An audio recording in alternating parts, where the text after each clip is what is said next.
వాస్తవానికి చాలామంది అంజనేయ సార్ చెప్పినట్టు వాస్తవానికి ఎందుకు చేయాలనేది ఒకటి క్లారిటీ నాకు ఈ ఒక 2.5 సంవత్సరాల కింద వచ్చింది ఈ అవకాశం. అంటే నాకు ఒక ఫ్రెండ్ ద్వారా నాకు ఒక 6 సంవత్సరాల కింద ఈ అవకాశం వచ్చింది. నా ఫ్రెండ్ ఫస్ట్ మన బిజినెస్ తెలవాలి ఫస్ట్ ఎవరు చెప్తాం? ఫ్రెండ్స్, రిలేషన్, చుట్టాలు వాళ్ళకే చెప్తాం. కానీ నా ఫ్రెండ్ కూడా ఒక 6 సంవత్సరాల కింద నాకు ఈ బిజినెస్ అవకాశం గురించి చెప్పిండు. చెప్తే నాకు ఆ రోజు నా మైండ్లో ఏమున్నదంటే నేనే ఒక గవర్నమెంట్ ఎంప్లాయీ, నన్ను సబ్బులు ప్లేస్లు అమ్ముకోమంటామని ఒక ఈగో ఉండే నాలో. కానీ ఆ రోజు చాలా బతిలాడిండు, బలంతంగా ఆధార్ కార్డు తీసుకొని ఐడి కూడా చేసిండు. కానీ నేను ఏ రోజు ప్రోడక్ట్ కొనడానికి ఇష్టపడలేదు. ప్లస్ ఆయన ఫోన్ లిఫ్ట్ చేయాలి, ఫోన్ చేసి ఏం చేస్తాం? వెస్టేజ్ వాళ్ళు ఎవరైనా ఇంతకుముందు మీ అబ్బాయిని కూడా ఫోన్ చేస్తుండొచ్చు, ఎత్తాం లేకపోతే బ్లాక్ చేసి పెట్టాం, మనకు అవసరం లేదు. ఆ రోజు బ్లాక్ చేయడం జరిగింది. కానీ నాకు ఆ రోజు కర్మఫలం అనేది తొలిగిపోలేదు. అంటే కర్మఫలం బాగాలేదు కాబట్టి ఆ రోజు వెస్టేజ్ ఏం కాలేదు. ఇవాళ ఆయన ఇన్కమ్ నెలకు 6 నుంచి 7 లక్షల ఇన్కమ్ వస్తుంది. ఆ రోజు ఒకవేళ నేను జైన్ అయి ఉంటే ఆయనకు 6 లక్షలు వచ్చేప్పుడు నాకు 2 లక్షలన్నీ వచ్చింది.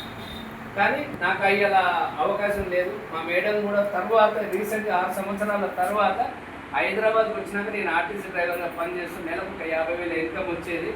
కానీ ఆ ఇన్కమ్ ఏ రోజు కూడా సరిపోదలేదు. హైదరాబాద్లో బతకాలంటే మినిమం 1,00,000 రూపాయలు ఉన్న పొట్ట బట్ట అంతవరకు, చుట్టాలు వచ్చిన అప్పుదేవాలి, జనం వచ్చిన అప్పుదేవాలి. అంటే హైదరాబాద్లో గవర్నమెంట్ జాబ్ చేస్తే ఏదో కళలు డ్రీమ్స్ ఫుల్ఫిల్ అయితే అని నేను వచ్చినా కానీ ఏ డ్రీమ్స్ ఫుల్ఫిల్ లేదు. 2వ తారీఖు నాడు జీతం పడితే 5వ తారీఖు నాడు ఖాళీ. అలా ఉంది. ఏంది నేను గవర్నమెంట్ జాబ్ అనేది హైదరాబాద్లో సిలా అవుతున్న జీవితం ఏందని ఆ రోజు అర్థం కాలే. మా మేడం కూడా రకరకాల ఏదైనా ఒక పని కావాలంటే చదువుకోదు, ఆమెకు ఎవరు ఉద్యోగం ఇయ్యరు, ఎవరు జాబ్ ఇయ్యరు, కనీసం 5,000 కూడా ఎవరు ఇయ్యరు. రకరకాల పనులు చేయడానికి ట్రై చేసింది ఒక మేడం ద్వారా.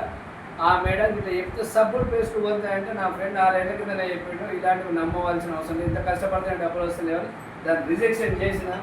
ఈ రోజు కొత్తగా ఎవరైతే వచ్చినారో ఇలా నాకు చాలా అదృష్టం ఉంది. ఎందుకంటే ఇవాళ ఒక నెలకు 8 లక్షలు సంపాదించే వ్యక్తి ఇలా మనకు దాని గురించి క్లారిటీ ఇచ్చిండు.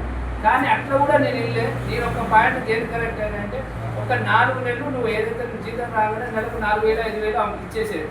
సమాన్ ఎవరు వేస్తారు? మీరందరూ అయితే మీరే తెచ్చుకుంటారు ఇట్లా సమాన్.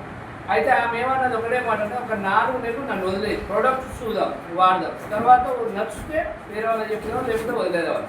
నేను ఒకటే మాట అన్నా, సరే ఏం ఎంతగానో బదులాడుతుంది, మన వాళ్ళేగా చెడైతే చేయదు, సరే అమ్మని ఇష్టం అన్న. 4 నెలలు కొన్న తర్వాత 5వ నెల 4 నూనె క్యాన్లు, ఒక ఆల్ట్రా వాష్, అప్పుడు పేర్లు తెలియదు నాకు, 4 నూనె క్యాన్, ఈ 4 నెలలు కొన్నందుకు సమాన్ ఫ్రీ వచ్చిందని చెప్పింది. ఫస్ట్ నెల ఇన్కమ్ 136 రూపాయలు వచ్చింది.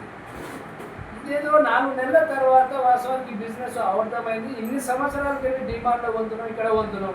షాప్ చేంజ్ చేయడం వల్ల 25,000 సమాన్ ఫ్రీ వచ్చిందంటే ఏదో ఉంది అంటే అప్పుడు నేను ఎవరైతే బిజినెస్ ప్లాన్ చెప్పినా వాళ్ళకి ఫోన్ చేసి ప్రత్యేకంగా ఇంటికి ఇన్వైట్ చేసుకున్నాను. నేను పిలిపించుకున్నాను.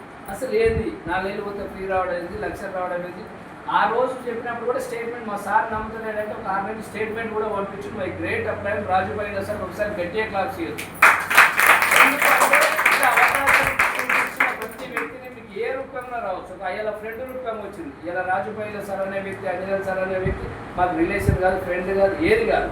అయినా కానీ ఒక మన వెస్టే విన్నింగ్ టీంలో ఉన్నాం కాబట్టి మీరున్న నాతోటి అయింది నీతోటి అవుతుందని ఒక ఓపిస్తారు. ఎప్పుడైతే చెప్పిన తర్వాత ఏంటి అంటే సార్ ఒక మళ్ళా మంగళవారం నాడు ఒకటి జిల్లాలో కూడా అనే ఏరియాలో ఉంది, ఒక చిన్న మీటింగ్ ఉంది, ఒకసారి ఆడికి వచ్చి ఒక 1 అవర్ కేటాయించారు. ఆడికి పోయినాక మీరు నమ్ముతారో నమ్మరో, నాకు చదువుకోలేదు, నాకు 30,000 వస్తున్నాయి, నేను రకరకాల ప్రొఫెషన్ వాళ్ళు చెప్తున్నాను. ఆ రోజు నేను కొన్ని చూసి వాస్తవానికి ఆ రోజు పోయి డిసైడ్ అయినా ఇవాళ నిజం చెప్తున్నా. సార్ చెప్పిండు కదా మనం పోతే మనకి ఏదైనా అయితే మన పిల్లలకి వస్తే రాదని చెప్పి సార్ అయితే క్లియర్ చెప్పిండు. ఇవాళ నేను నా ఫ్యామిలీ నా ఇన్కమ్ యావరేజ్గా ఒక 70,000 నుంచి 80,000 ఉంటుంది. ఇదే బిజినెస్లో మా బాబు డిగ్రీ ఫస్ట్ ఇయర్ ఒక 2 సంవత్సరాలు అవుతుంది. నేను ఏ రోజు కూడా మన పిల్లలకు కూడా చదువు తప్పనట్లేదు, చదువుకుంటే ఇప్పుడు లక్షలు పెడుతున్నాను, జాబ్ వస్తుందని గ్యారెంటీ ఉందా? మన పిల్లలకి కొంతమంది మా ఇంటి ఓనర్ అబ్బాయి వాళ్ళ కొడుకు అమెరికాలో ఉంటుంది, బిడ్డ అమెరికాలో ఉంటుంది, వాళ్ళిద్దరు ఇంటికాడ ఉంటారు. వాళ్ళ జీతం ఎంత? అది అట్లీస్ట్ 50 నుంచి 1 లక్ష రూపాయలు ఉంటాయి. నేను ఆ రోజుకి వెళ్ళి కూడా నేను అనుకుంటే మన పిల్లలు మన కళ్ళ ముందు ఉంటే బాగుంటుందా, బయట దేశాలు ఉంటే బాగుంటుందా?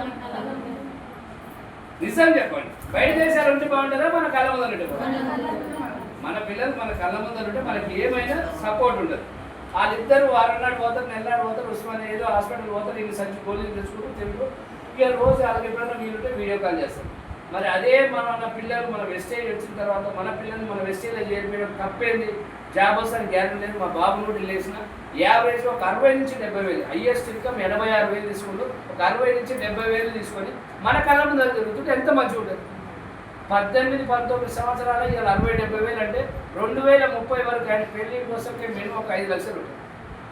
డ్రీమ్ చేస్తున్నాం కూడా. ఇప్పుడు నెలకు 5 లక్షలు వస్తే మన సార్ చెప్పినట్టు మన ఎన్ని కళ్ళ నెరవేరుతాయో నెరవేరు.